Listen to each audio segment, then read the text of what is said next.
हिंदुओं के 4 धामों में से एक बद्रीनाथ धाम भगवान विष्णु का निवास स्थल है। यह भारत के उत्तराखंड राज्य में स्थित अलकनंदा नदी के बाएं तट पर नर और नारायण नामक 2 पर्वत श्रेणियों के बीच स्थित है। गंगा नदी की मुख्य धारा के किनारे बसा यह तीर्थ स्थल हिमालय में समुद्र तल से 3050 मीटर की ऊंचाई पर स्थित है। हिंदुओं के 4 धाम तीर्थ स्थल के नाम हैं बद्रीनाथ, द्वारिका, जगन्नाथ और रामेश्वरम। ये 4 धाम प्रमुख है, लेकिन जब व्यक्ति बद्रीनाथ दर्शन करने जाता है तो उसे गंगोत्री, यमुनोत्री और केदारनाथ के दर्शन भी करना चाहिए। इन चारों को मिलाकर छोटा 4 धाम कहा गया है। ऐसे में आइए जानते हैं दोस्तों बद्रीनाथ के वो 10 रहस्य जो आप नहीं जानते।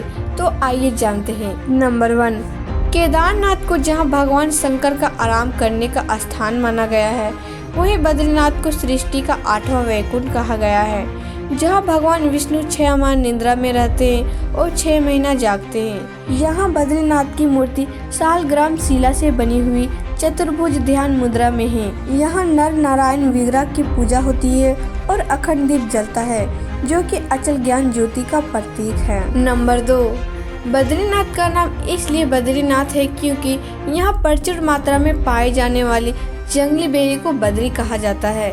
इसी कारण इस धाम का नाम बद्री पड़ा।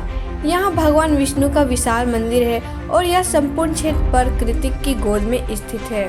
नंबर 3, केदार घाटी में 2 पहाड़ है, नर और नारायण पर्वत। विष्णु के 24 अवतारों में से एक नर और नारायण ऋषि की यह तपोभूमि है। उनके तप से प्रसन्न होकर केदारनाथ में शिव प्रकट हुए थे। दूसरी ओर बद्रीनाथ धाम है, जहां भगवान विष्णु विश्राम करते हैं। कहते हैं कि सतयुग में बद्रीनाथ की स्थापना स्वयं नारायण ने की थी। भगवान केदारेश्वर ज्योतिर्लिंग के दर्शन के बाद बद्री क्षेत्र में भगवान नर और नारायण का दर्शन करने से मनुष्य के सारे पाप नष्ट हो जाते हैं और उसे जीवन मुक्ति की प्राप्ति हो जाती है। इसी आशय को शिव पुराण के कोटि रुद्र संहिता में भी व्यक्त किया गया है। नंबर 4, पुराणों के अनुसार भूकंप, जल प्रलय और सूखे के बाद गंगा लुप्त हो जाएगी और इसी गंगा की कथा के साथ जुड़ी है बद्रीनाथ और केदारनाथ तीर्थ स्थल की रोचक कहानी। भविष्य में नहीं होंगे बद्रीनाथ के दर्शन, क्योंकि माना जाता है कि जिस दिन नर और नारायण पर्वत आपस में मिल जाएंगे, बद्रीनाथ का मार्ग पूरी तरह बंद हो जाएगा। भक्त बद्रीनाथ के दर्शन नहीं कर पाएंगे। पुराणों के अनुसार आने वाले कुछ वर्षों में वर्तमान बद्रीनाथ धाम और केदारेश्वर धाम लुप्त हो जाएंगे और वर्षों बाद भविष्य में भविष्य बद्री नामक एक तीर्थ का उद्गम होगा। यह भी मान्यता है कि जोशीमठ में स्थित नरसिंह भगवान की मूर्ति का एक हाथ साल दर साल पतला होता जा रहा है। जिस दिन यह हाथ लुप्त हो जाएगा, उस दिन बद्री और केदारनाथ तीर्थ स्थल भी लुप्त हो जाएंगे। नंबर 5, मंदिर में बद्रीनाथ की दाहिनी ओर कुबेर की मूर्ति भी है। उनके सामने उद्वजी तथा उत्सव मूर्ति है। उत्सव मूर्ति शीतकाल में बर्फ जमने पर जोशीमठ में ले जाई जाती है। उद्वजी के पास ही चरण पादुका है। बाएं ओर नर नारायण की मूर्ति है। इनके समीप ही श्री देवी और भूदेवी भी है। नंबर 6, भगवान विष्णु की प्रतिमा वाला वर्तमान मंदिर 3133 मीटर की ऊंचाई पर स्थित है और माना जाता है कि आदि शंकराचार्य 8वीं शताब्दी के दार्शनिक संत ने इसका निर्माण करवाया था। इसके पश्चिमी में 27 किलोमीटर दूर पर स्थित बद्रीनाथ धाम के शिखर की ऊंचाई 7138 मीटर है। बद्रीनाथ में एक मंदिर है जिसमें बद्रीनाथ या विष्णु की वेदी है। यह 2000 वर्ष से भी अधिक समय से एक प्रसिद्ध तीर्थ स्थल रहा है।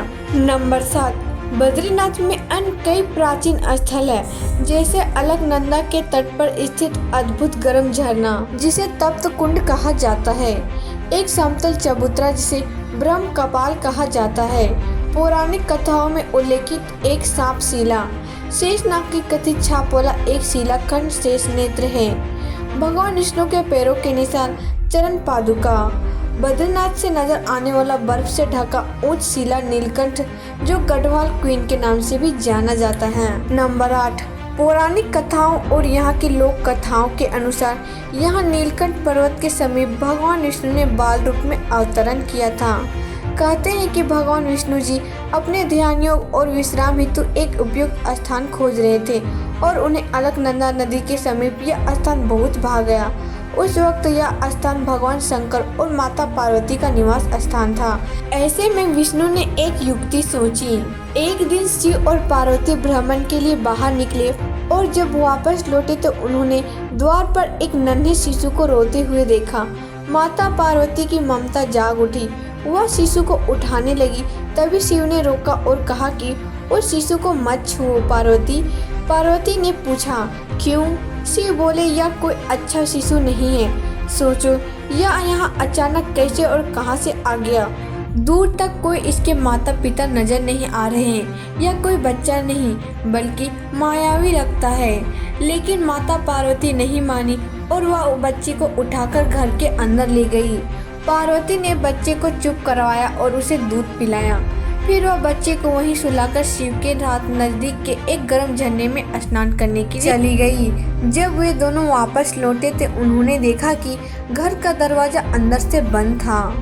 पार्वती ने शिव से कहा कि अब हम क्या करें? शिव ने कहा कि यह तुम्हारा बालक है, मैं कुछ नहीं कर सकता। अच्छा होगा कि हम कोई नया ठिकाना ढूंढ लें, क्योंकि अब दरवाजा नहीं खुलने वाला है और मैं बलपूर्वक इस दरवाजे को नहीं खोलूंगा।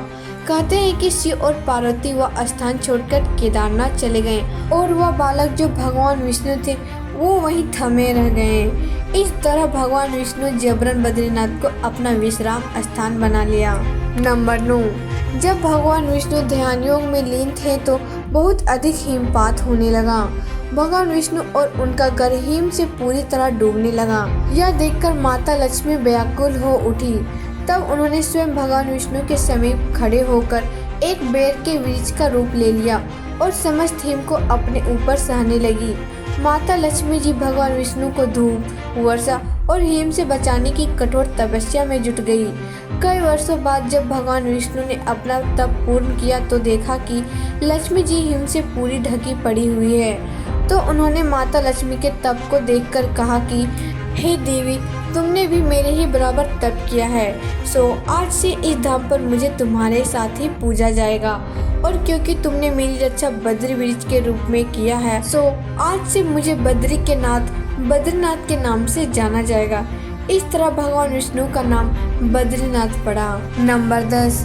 4 धाम में से एक बद्रीनाथ धाम के बारे में एक कहावत प्रचलित है, जो जाए बद्री वो न आए ओदरी। अर्थात जो व्यक्ति बद्रीनाथ के दर्शन कर लेता है उसे पुनः उधर यानी गर्भ में नहीं आना पड़ता है, मतलब दूसरी बार जन्म नहीं लेना पड़ता है।